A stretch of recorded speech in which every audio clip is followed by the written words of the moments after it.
Have talked here and there about a melee rework. So we don't know right now what the exact solution is. You end up in this position that you're just getting, like, somebody appeared out of nowhere, they're on top of you and just mash, right? So I have to learn all these bits of tech that, to be honest, we don't really want those. So we're trying to almost go back to scratch and build that loop up. Right. And ideally... Recently, Embark spoke about Melee in their AMA livestream on Twitch, specifically their philosophy behind an upcoming Melee rework. And, on the surface, what they are saying sounds good. More defined interactions, clearer combat loops, more fairness. However, there is much more than meets the eye here. A number of other creators have already started breaking this down in their own ways, and I'll touch on a few of them later on. But I want to approach this from a more foundational angle, because when you actually unpack what they're saying, you start to see a pattern. Not just in what they're trying to fix, but of what they fundamentally misunderstand about Melee in the finals in the first place.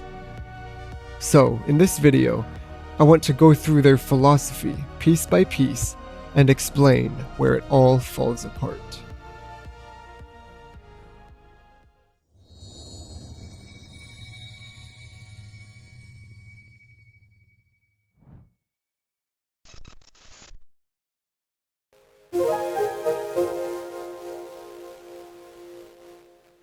Before we even get into the specifics of what they're saying, there's something much more fundamental that I think is worth pointing out.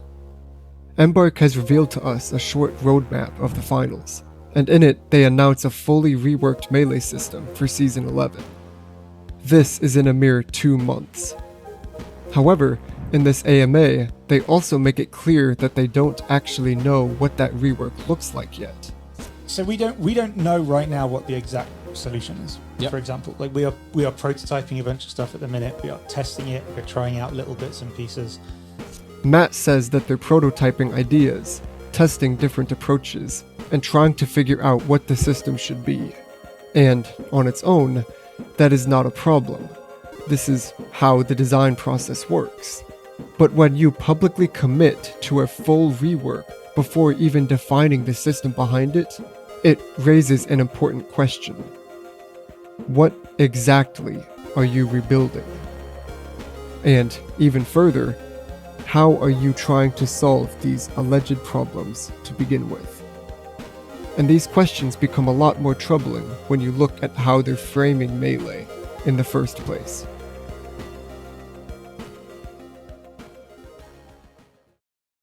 And so often what happens is, as a gun user getting attacked by a melee user, you end up in this position that you're just getting, like, somebody appeared out of nowhere, they're on top of you and just mash, right? That's not fun for the victim. One of the first things Embark points to is this idea that fighting against Melee often feels like someone just appears out of nowhere and starts swinging on you. And that, from the victim's perspective, this kind of interaction isn't particularly engaging. It doesn't feel fair to the player on the receiving end, and it doesn't create much meaningful back and forth. In fact, this sentiment has been used before on numerous occasions in previous balance changes. So the problem, as they frame it, is that Melee encounters lack structure. They resolve too quickly and without enough interaction. However, what Matt is describing here isn't actually a problem. It's the result of a successful engagement resolving quickly. Here's what you have to understand. Melee is not built for sustained exchanges. Melee is built around closing distance. And if that distance is closed, the fight is supposed to end quickly. That is the trade-off of having such limited range. In other words, Melee cannot reasonably be expected to compete in sustained fights. It wins through access. And because of that, the real skill in Melee doesn't happen after contact, it happens before it. Skilled Melee players rely on positioning, awareness, careful route selection, and reading plays. They have to stay unpredictable and create openings. All of that determines whether they can even reach their target in the first place, which means that the outcome of a melee versus ranged fight is oftentimes partially decided before the fight has even started. And what I find interesting is the fact that Embark already describes this exact interaction themselves when discussing shotguns.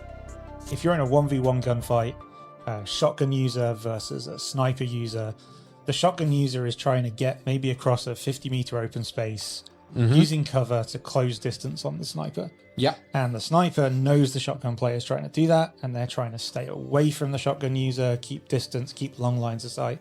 Yeah. And from that, you get a little game, you get a little trade-off, and you're trying to outthink each other, you're trying to make smart decisions, and that's ultimately like a small combat loop that is going to be engaging over the long term. Micro gameplay. Yeah. Right. Yeah.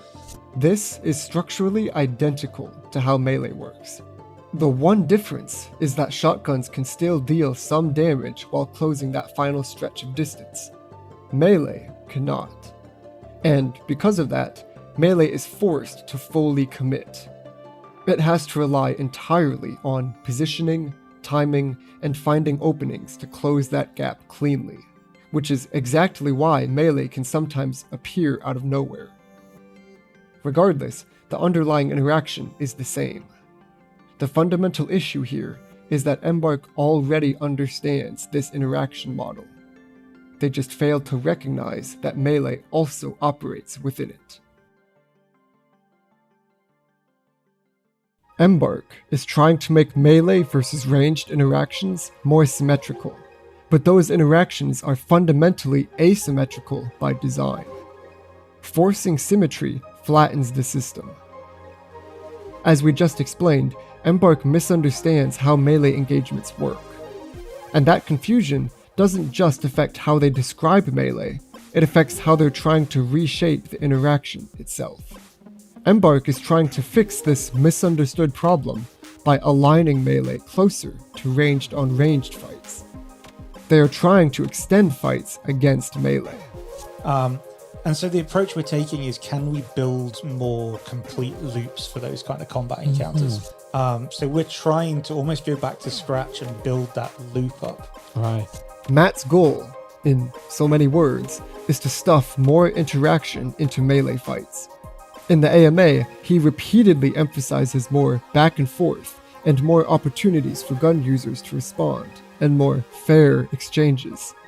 Embark wants engagements to feel interactive for both players every time, and they do not seem keen on the idea that melee is not adhering to this. Asymmetry is simply the idea of things not being the same. This does not mean that it is uneven, it merely describes how things can happen differently and still arrive at the same point. In FPS games, this philosophy can be used to describe ranged play and melee play. Ranged users control space and win at distance. Melee users yield high damage and must earn close access to win within range. These roles are intentionally unequal.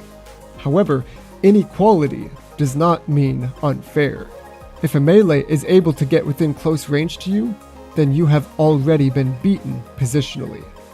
Some engagements should collapse quickly and be decisive.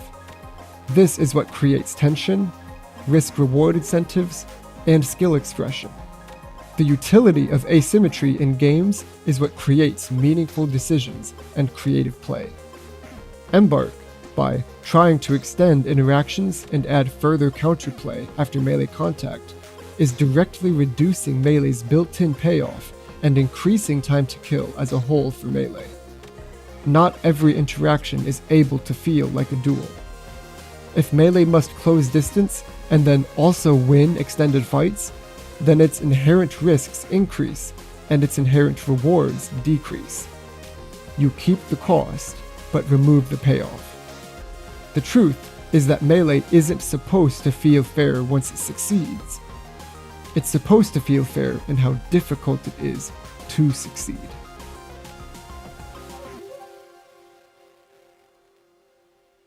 And this is where the real issue starts to emerge.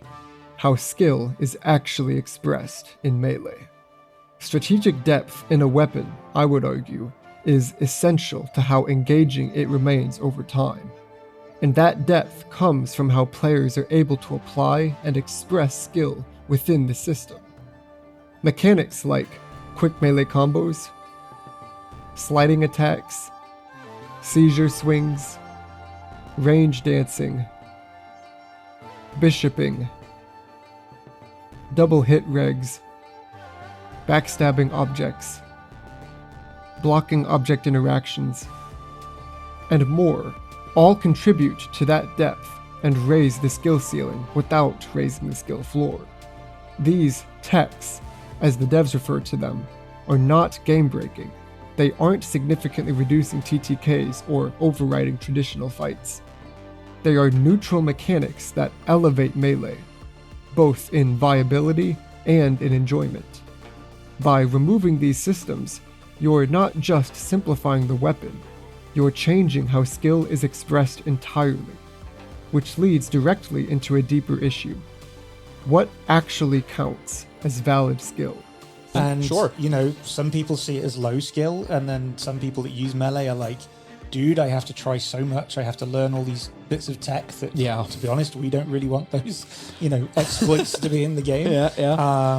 And so it's hard for the melee user, and so at the same time, it's both high skill and challenging, and then also seen as low skill at the moment right now. Matt points out that some players see melee as low skill, while melee players argue that it requires significant effort to use effectively. He says that he wants melee to have room for high skill, and he acknowledges that complex tech exists, but then in the same sentence also says he doesn't want these so-called exploits to exist in the game. The developers recognize the skill, but then reject its source. But I think another difference between the philosophy of the developers compared to the melee users is the fact that the devs want to simplify the game. They view tech as a threat to the retention of new players, and thus want to remove it altogether. Many of Embark's core user base, however, love the finals precisely because of the depth of mechanics in the game. This will continue to be a majorly divisive topic unless a middle ground can be found. What Embark refers to as exploits, we call mastering a system. And while these mechanics may not be explicitly designed, they create depth, something melee otherwise lacks on its own, outside of maybe dagger. Without them, melee becomes too straightforward, so players naturally find ways to push the system further. That's how skill ceilings rise. But this can only happen if players are given room to explore. And we've seen this in other games as well, where emergent mechanics aren't removed but embraced because they give players room to grow over time. TF2 is a great example of this. But here, those systems are being treated as problems to eliminate, and the result is unavoidable. You cannot simplify mechanics by removing double hit regs, and removing quick melee combos, and removing the ability to backstab objects, and removing the ability to block object interactions, and still expect complex mastery and skillful play. If you remove the mechanics that require skill, you lower the execution barrier, reduce differentiation between players' playstyles, and offer less room for improvement and growth. The skill ceiling collapses. Embark is trying to address the perception that melee feels low skill, but by simplifying it, they are actually making the perception true. If you drain the system that rewards mastery, you make it more shallow. And that difference in opinion ties directly into something else that they're trying to solve: fairness. And we want to get to a place where it is very much the gun user goes, yeah, that was totally fair. That guy did the right thing. They closed in and they killed me. And the same for the melee user when they face another melee user or a gun user or those kind of things. Matt is essentially saying here that he wants to define a melee loop in which the gun user walks away thinking, that was fair, while the melee user still feels rewarded for their play. In other words, the established goal here is mutual satisfaction in these fights. But to understand why this is a problem, we must first establish the harsh reality of fairness. Fairness is not equal outcomes, or equal experience, or equal time to react. No, fairness comes from predictable systems, learnable interactions, and consistent cause and effect. It comes from understanding, not comfort. Embark is aiming for the perception of fairness rather than the reality of it, sometimes called emotional fairness. Emotional fairness encourages players to think, "I did not like how that felt." Mechanical fairness, on the other hand, pushes players to think, "I did not like that, but I understand why that happened." And, right now, the direction they're describing prioritizes the feeling of fairness over the structure of it. In actuality, when you apply that mindset to melee, the issue becomes apparent.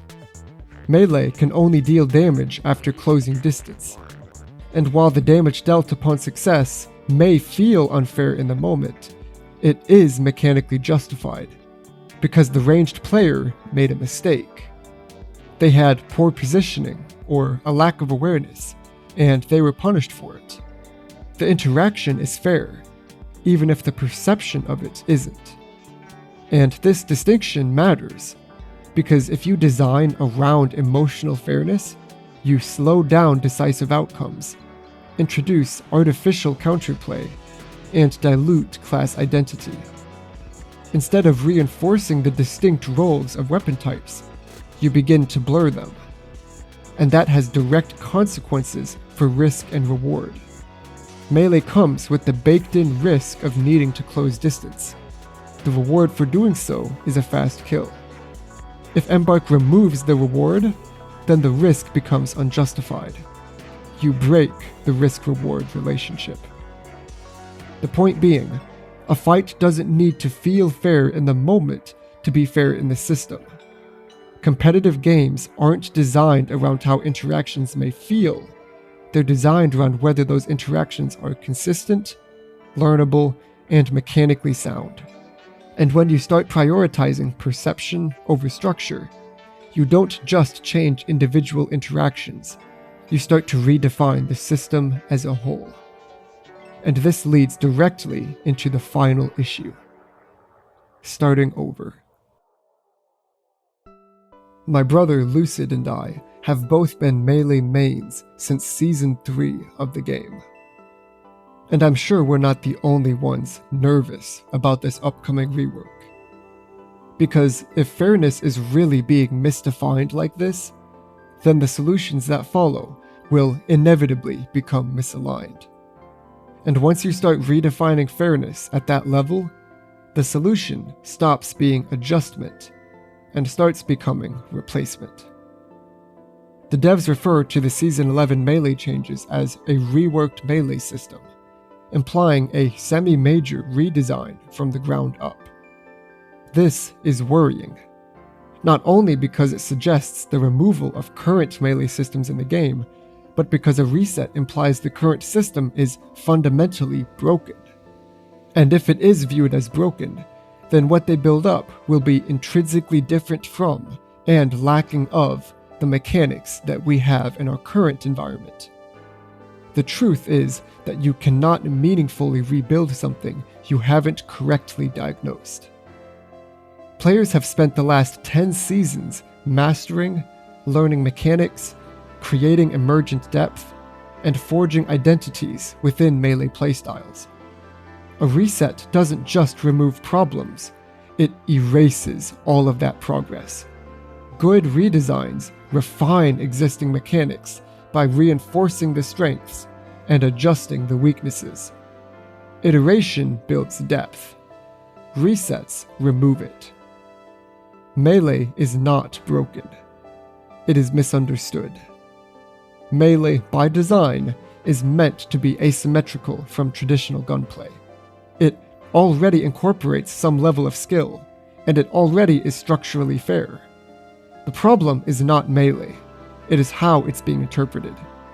And I think what we feel like with the way we approach melee from the start of the game through to now, we've never really defined what a melee combat loop looks like, those two 1v1, or a melee versus ranged user fight ends up playing like. The prepotent danger that Embark's rework poses is the risk of homogenization. What makes melee unique and special is going to die. If rebuilt under the current philosophy, where there is more back and forth in melee fights, it loses its identity. Melee becomes another simple, generalized engagement style, closer to how melee is treated in more traditional shooters like Call of Duty, where it exists as a fallback rather than a fully realized playstyle. And ultimately, that's the problem. You don't fix a system by starting over. You fix it by understanding what already works. Melee in the finals does not need to be overhauled from scratch. It needs to be understood. Once you understand that, the question is no longer about what needs to be rebuilt, but what actually can be built upon.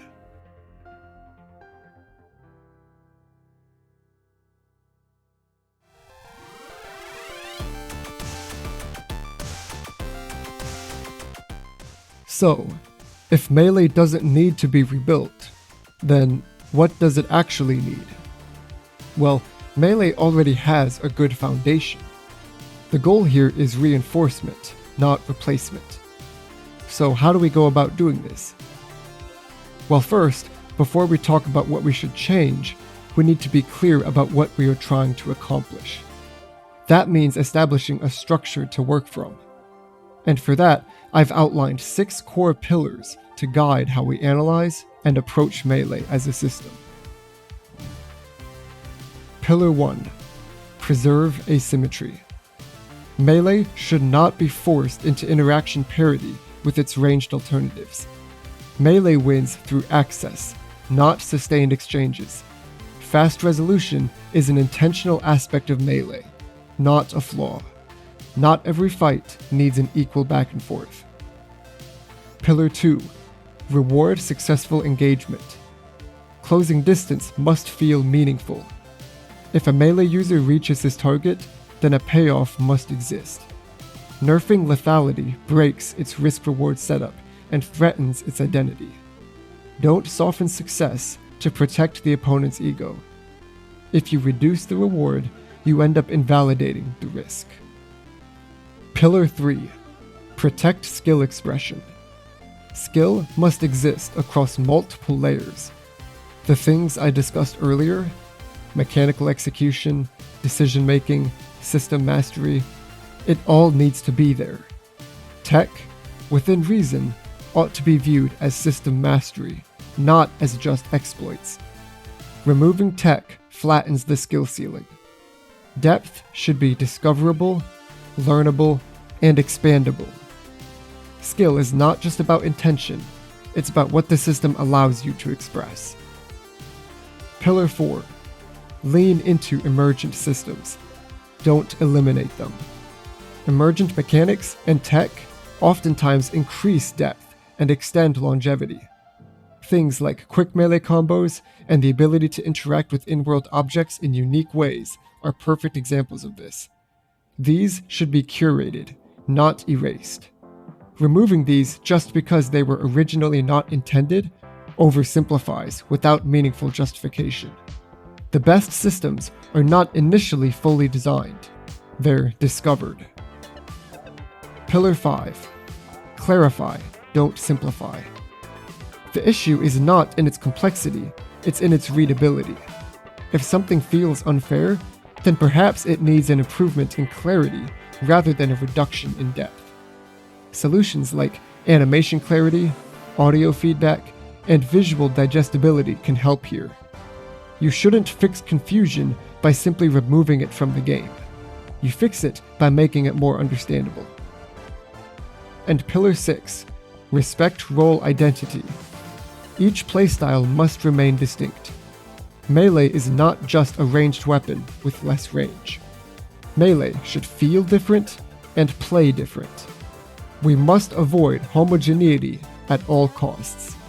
When everything feels fair in the same way, then nothing is unique. These 6 pillars aren't meant to cover every single scenario. They're meant to establish a foundation for how Melee should be understood and evaluated. The goal here isn't to make every interaction feel fair in the moment. It's to ensure the system itself is fair, consistent, and working as intended. And once you have that foundation, the question becomes, what does that actually look like in practice? Since we've established that Melee does not need to be rebuilt from scratch, then the focus shifts from a total rework to reinforcing what already works. The goal is to make Melee more consistent, expressive, and clearly understood without losing what makes it distinct. First, we improve clarity without reducing depth. One of the biggest frustrations with Melee is the feeling that it can appear out of nowhere. To improve readability, especially for new players, Melee footsteps could be slightly louder, making nearby threats easier to detect. Given how inconsistent directional audio in the finals is, this would make engagements fairer for ranged players while still allowing for Melee stealth. Animation clarity is another area for improvement, as seen with the Riot Shield in Season 7. Further refinements here would reduce confusion. Next, we preserve existing skill expression for Melee by formalizing it. Mechanics like quick melee combos shouldn't be removed.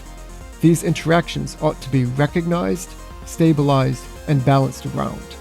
This also extends into mechanics that have been removed in the past.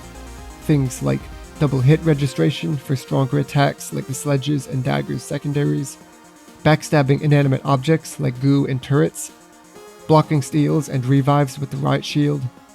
These are all lesser known, semi-rare, highly situational abilities that add depth to Melee.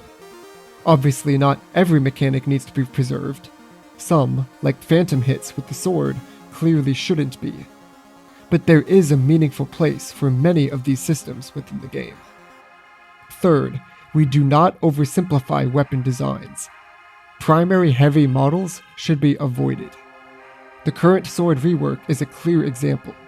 Its primary attack is so easy and effective, there's little incentive to use its 40-degree clamped lunge, turning what was once a highly technical weapon into the pinnacle of melee spam. In contrast, the dagger represents strong melee design. It has a clear identity, distinct strengths, and meaningful counterplay. The goal isn't to standardize melee, it's to differentiate it. Weapons like dagger and sledgehammer succeed because they offer unique mechanics beyond basic swing attacks, providing players with different ways to engage with the system. Melee should feel distinct both from ranged weapons and from other melee weapons. Another thing to focus on is expanding the decision-making options for Melee. Certain weapons could offer multiple attack options. For example, a standard click for one type of strike, and a click and hold for another. This introduces variation in combat and reduces reliance on basic attack spin. Another strong direction could be the introduction of charged-based attacks, similar to the Light's recurve bow. This would add depth to melee attack sequences while also giving more time for ranged players to react. Fifth, we support melee through loadout synergy. Melee viability can often be ecosystem-based, not weapon-based. Certain combinations, like Sledge and Goo Gun, demonstrate how tools can work together to create alternative playstyles beyond the standard options. The goal isn't to remove these interactions, but to expand them. When viable loadouts are limited, players are pushed toward the same optimized loadouts, like Sledge and Winch, which can become repetitive and frustrating to play against.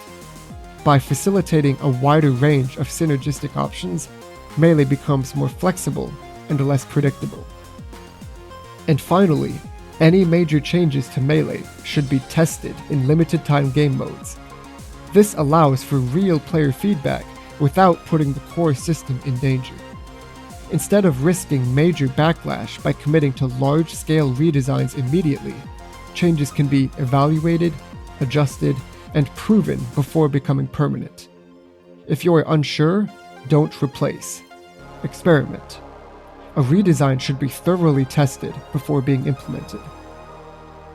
Taken together, none of these ideas require tearing Melee down and starting over. They all build on what already exists, clarifying it, strengthening it, modifying it, and expanding upon the ways that players can engage with it. The systems are already here. The depth is present. It just needs to be recognized and creatively developed further. That is the distinction this entire discussion really comes down to.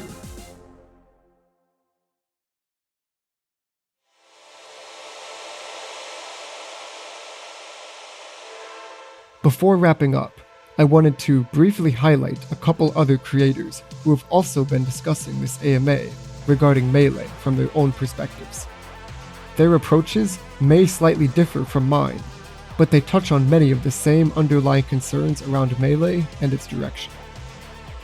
Firstly, Sloppo the Clown, a new creator, put out a 30-minute deep dive into Embark's philosophy around Melee, looking at broader patterns, past nerfs, and what he calls the most destructive dev philosophy. If you're interested in a more big-picture, analytical breakdown, I'd highly recommend checking that out and showing your support. And secondly, Hyperborean also put together a shorter, 5-minute response focusing on specific statements from the AMA, and it does a great job of quickly summarizing many of the contradictions and core issues. If you're looking for a more concise take, that's another great watch. On top of this, I also wanted to highlight a couple other creators who are talking about the overall direction that Embark is heading. I deliberately avoided some Doomer-esque video styles, and I think these two really emphasize professionality and sincere care in their message delivery. Firstly, we have Gunbuck, who put out a video 2 weeks ago discussing Embark's overt intentions to simplify its game mechanics. Gunbuck does an amazing job backing up his points with proper evidence, and I think he does so in a very respectful manner. I highly recommend you check out his video, as I agree very much with everything he has to say there. And finally, we have Lefty1A, a beacon of unwavering support for the finals, who only 3 days ago released a video, for the first time, critiquing some of Embark's decisions. Now, again, Lefty was extremely respectful, and he was adamant that his support for this game has not changed. Rather, he wants to point out some of Embark's weak points that are causing this game to struggle. I also recommend you give this one a view for a more specific analysis on individual components of the game that could use a second look. Now, I'm not saying that you have to agree with everything that these creators are saying, but I do think it is more than just a mere coincidence when more and more well-respected members of the finals community and content creation are starting to step out and to share their thoughts on the same overarching topics that continue to envelop this game. I think it's at least something worth considering. Embark's vision here is understandable. They want Melee to feel fair, engaging, and still be viable.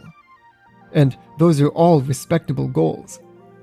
But the issue isn't what they're trying to achieve, it's how they're approaching it. Melee is not a broken system, it's an asymmetrical one. And when you try to force it into a framework that it was never designed for, you don't fix it, you flatten it. The foundation for Melee in the finals is already there. It already has identity, depth, and structure. What it needs isn't a reset. It needs to be understood, reinforced, and built upon. Because in the end, you don't improve a system by replacing it. You improve it by understanding why it works in the first place. Thanks for watching.